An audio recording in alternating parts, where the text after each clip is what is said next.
I think the strengths of the UK parliamentary system, I almost answer this in the same breath as what are the weaknesses. And the real answer is that the system is as effective as its members want to make it. The UK parliamentary system is possibly a strange animal in that only half our parliament's elected. Though oddly, in most ways it works. There are weaknesses though.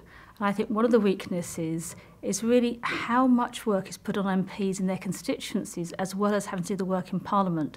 That's also a strength because it means MPs are very connected to the people they represent and work with.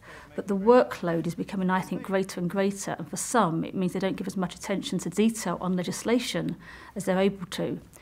In the House of Lords, one of our weaknesses is we're far too big.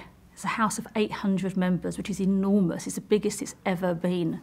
And I think there's an issue there about getting some change. But because there's a proposal to completely change, abolish the existing House and elect a new House of Lords, that means more sort of moderate reforms that could be done quickly haven't been done for some time.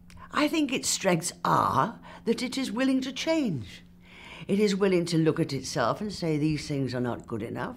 We must make some improvements. We must make progress. And you know, you may find it strange when I say to you that I think one of its strengths also, quite apart from the changes that it is always willing to look at and to make, is our adversarial system. We are one of the few adversarial parliaments, I think, in the world. Most of them are semicircle. We are adversarial, opposite each other, opposing. And yet we can be as brutal in argument with each other, with each other's policies. Not personally particularly, but sometimes personally. But that is what debate, the cut and thrust of debate is all about. And yet, outside the chamber, we can have a social life together. We can network. We can sit at the same table, at the same long table, and have lunch together or dinner together.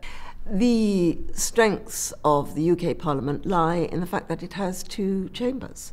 It has a chamber which looks at laws, looks at draft bills, the elected chamber, and then passes it on to another chamber which has the time and the expertise to be able to scrutinise draft bills in enormous detail and to make recommendations in the form of amendments as to how the laws should be changed to make them into better laws.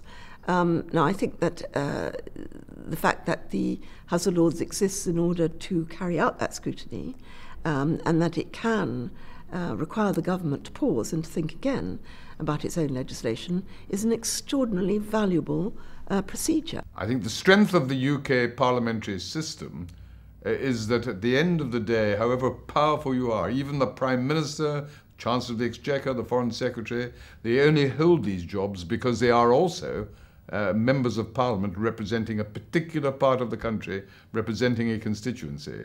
So the Prime Minister may be a very grand person, is a very grand person. He will be presiding over the Cabinet, meeting the Queen, meeting heads of government, but every so often he has to go back to a particular part of England or Scotland or Wales or Northern Ireland and meet local people, and in between he has to deal with some of their problems. He's their Member of Parliament. They can write to him on their personal problems and expect him, as they would with any other Member of Parliament, to be active in trying to help them. So that is a very distinctive part of our system. It's something the Americans, for example, find difficult to understand. The President of the United States, he comes to Congress twice a year for the State of the Union. People applaud as he comes in, they applaud as he leaves. He doesn't answer any questions. And of course, he doesn't have to directly deal with individual problems. So it's a different system. Each have their strengths, but each inevitably have also their weaknesses.